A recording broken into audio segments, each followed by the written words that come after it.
इन elementary education, सरकार की तरफ से डिप्लोमा एलिमेंट्री एजुकेशन उन्होंने लगभग 18 महीने उन्होंने संपूर्ण कर लिया, कंप्लीट कर लिया, लेकिन आज उनको नौकरी नहीं मिल रही।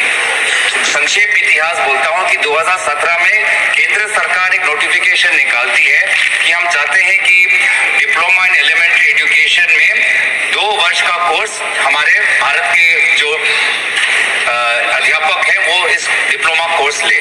तो लगभग 12 लाख लोगों ने भर्ती किया, लगभग उनका 18 महीने संपूर्ण हुआ।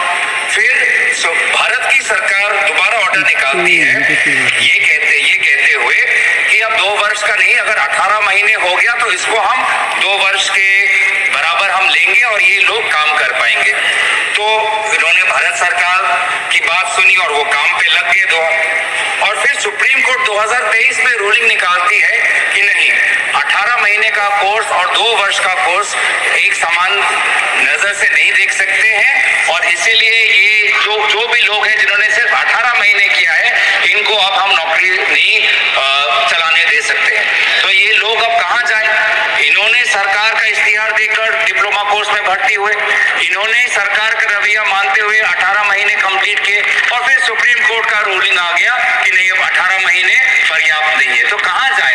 तो मैं चाहता हूं कि केंद्र सरकार, MHRD, शिक्षा विभाग इन बच्चों का संज्ञान ले। लगभग 12 लाख छात्र हैं, काफी ज्यादा असम से भी है, उत्तर पूर्वांचल से है, उत्तराखंड से है, तो इनको न्याय दे। एक गजट नोटिफिकेशन अगर MHRD निकाल लेगा तो इन 12 लाख छात्रों को इंसाफ